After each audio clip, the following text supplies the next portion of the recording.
मित्रों, कल हाथरस जनपद के सिकंदराबाद तहसील के गांव में एक दुखद और दर्दनाक घटना अपराह्न में घटित हुई।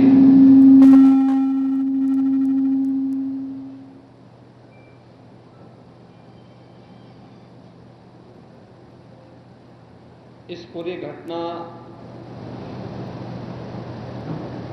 के तह तक जाने के लिए शासन स्तर पर हम लोगों ने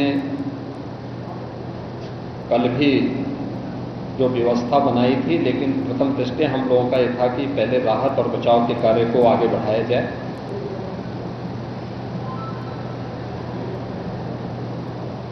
इस पूरी जो अभी हादसा है, इस हादसे में 121 श्रद्धालुओं की मृत्यु हुई, जो उत्तर प्रदेश के साथ साथ हरियाणा, राजस्थान और मध्य प्रदेश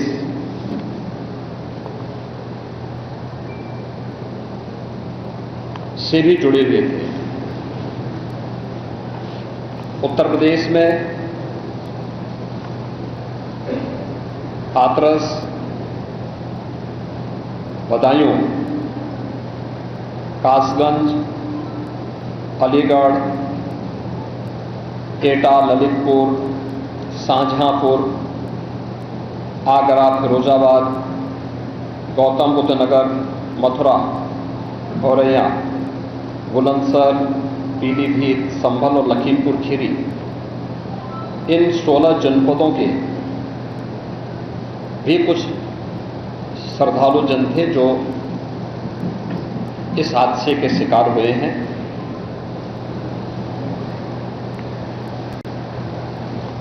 एक 121 में से 6 मृतक ऐसे थे जो अन्य राज्यों से थे, जिनमें ग्वालियर मध्य प्रदेश से 1 थे, हरियाणा से 4 थे और राजस्थान से 1 थे।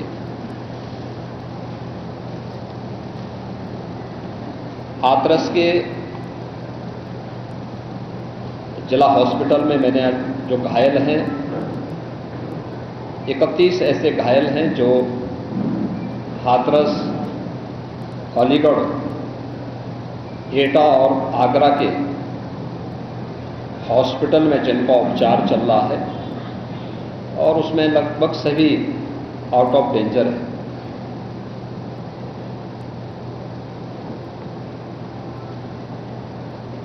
हादसे के बारे में जो वहाँ के चश्मदीद हैं, जो इस घटना के शिकार हुए थे, गंभीर रूप से घायल हो गए थे, उनमें से ज़्यादातर जो लोग हैं जिनसे आज मैंने बातचीत भी किया है,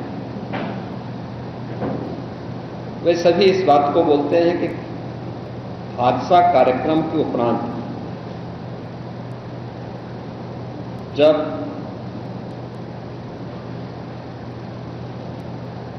इस कार्यक्रम में जो सज्जन वहां पर अपना उपदेश देने के लिए आए थे, उनका कार्यक्रम या उनकी कथा संपन्न हुई, तो कथावाचक के मंच से उतरने के बाद जीटी रोड में जैसे ही उनका काफिला आया था, तो उन्हें छूने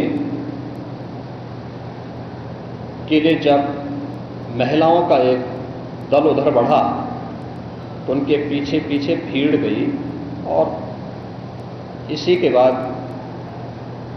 वे एक दूसरे के ऊपर चढ़ते गए। सेवादार भी लोगों को धक्का देते रहे, जिसके कारण दोनों ओर, जीटी रोड के दोनों ओर और जीटी रोड के अंदर भी ये सब हादसा वहां पर होता हुआ दिखाई दिया। इसका सबसे दुखद पहलू ये था कि इस प्रकार के आयोजन में जो सेवादार प्रशासन को अंदर घुसने नहीं देते, दुर्घटना होने के तत्काल बाद या दुर्घटना के दौरान प्रारंभिक रूप में इन्होंने पहले वहां पर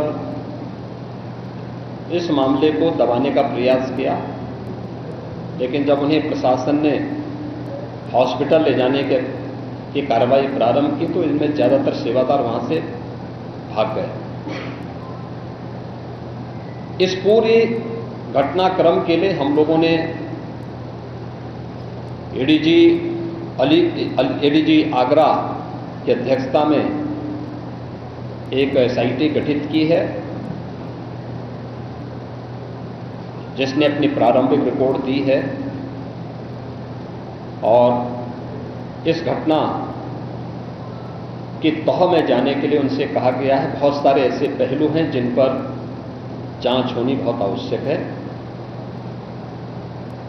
अब तक प्रथम दृष्टया जो थी हमारी कार्रवाई ये थी कि राहत और बचाव के कार्य को आगे बढ़ाने के बाद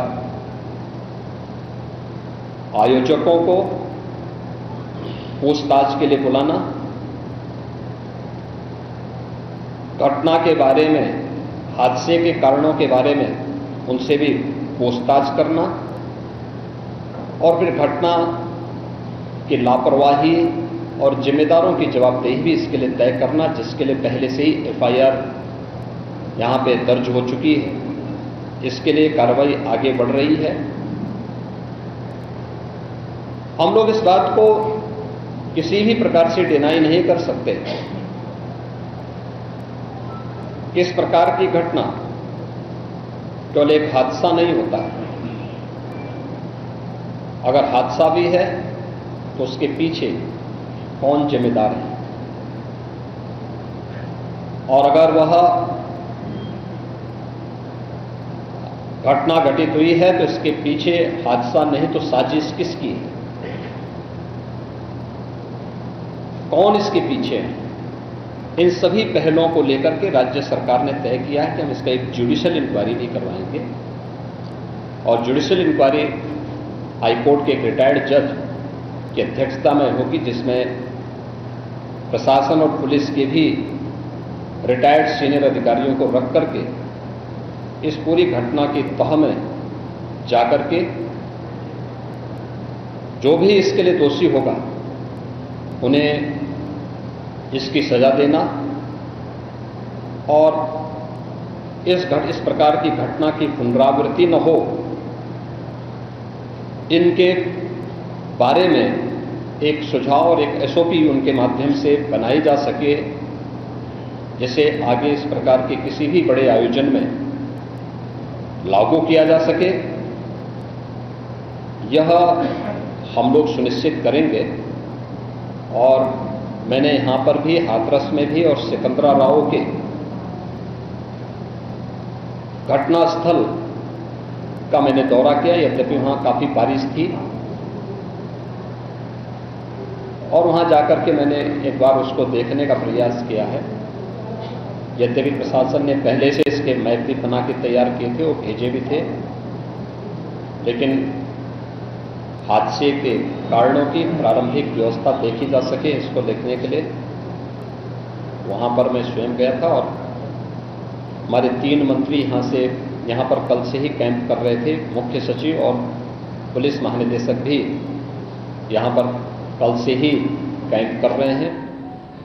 सीनियर अधिकारीगण भी यहां पर पुलिस और प्रशासन के अधिकारीगण यहां पहले से ही कैंप करते हुए इस पूरी घटना के लिए जिम्मेदारों की जवाबदेही तय करने की भी दिशा में आगे कार्रवाई की जा रही है, जिसमें कुछ विशेष दल बनाए गए हैं, जिनमें अलग अलग जनपदों में उनकी कार्रवाई अब प्रारंभ होगी और प्रारंभिक जांच के बाद आगे की कार्रवाई को हम लोग आगे बढ़ाने का कार्य करेंगे। यह यहाँ की घटना के बारे में था और जुडिशियल इंक्वायरी के बारे में आज ही इसके नोटिफिकेशन शासन के द्वारा भी जारी हो जाएगी। महाराज जी,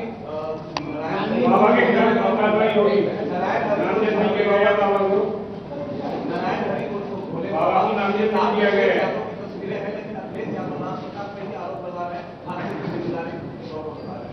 देखिए, कुछ लोगों की एक प्रवृत्ति होती है कि इस प्रकार के दुखद और दर्दनाक घटनाओं में भी वे राजनीति ढूंढते हैं, और ऐसे लोगों की एक फितरत है कि चोरी भी और सीना चोरी भी। यह हर व्यक्ति जानता है कि सज्जन के फोटो किसके साथ में है, उनके राजनीतिक संबंध किन के साथ जुड़े हुए हैं। तो स्वाभाविक रूप से आप लोगों ने इस बात को देखा होगा कि पिछले दिनों रैलियों के दौरान इस प्रकार की भगदड़ कहां मचती थी और कौन इसके पीछे थे, और मुझे लगता है उसकी तह में जाना आवश्यक है। जो लोग निर्दोष लोगों के जीवन के साथ खिलवाड़ करते हैं और उनकी जवाबदेही भी इसके साथ तय होगी।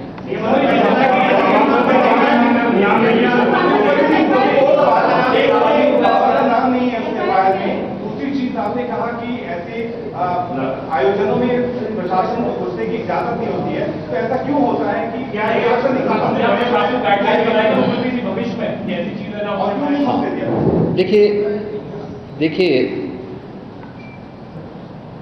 प्रशासन प्रथम दृष्टया ये मान के चलता है कि धार्मिक आयोजन है, उनके सेवादार इस प्रकार के आयोजनों की जिम्मेदारी अंदर से स्वयं निभाएंगे।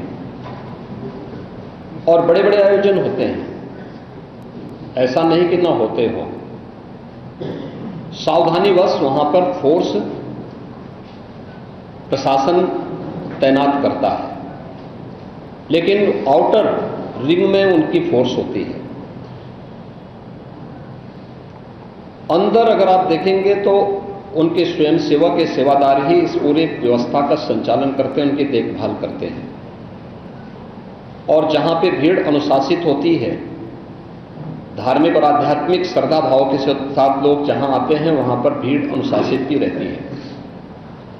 लेकिन जब वही कार्यक्रम निहित स्वार्थी तत्वों के हाथों का खिलौना बन जाता है, तो वह अनुशासनहीनता का नजारा वहां पर भी देखने को मिलता है।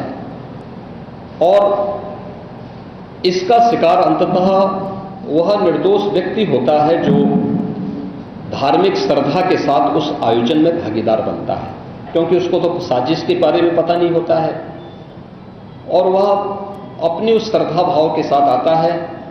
लेकिन साजिश करने वाले लोग अपनी साजिश करके फिर वहां से चुपचाप खिसकने का प्रयास भी करते हैं। होना ये चाहिए था कि अगर हादसा था तो सेवादारों को वहां पर इस पूरी घटना को पहले तो अपनी व्यवस्था को सुदृढ़ करना चाहिए था, और अगर सुदृढ़ नहीं कर पा रहे थे तो प्रशासन का सपोर्ट लेकर के हादसे के शिकार लोगों को हॉस्पिटल पहुंचाने की व्यवस्था करनी चाहिए थी, उपचार की व्यवस्था करनी चाहिए थी।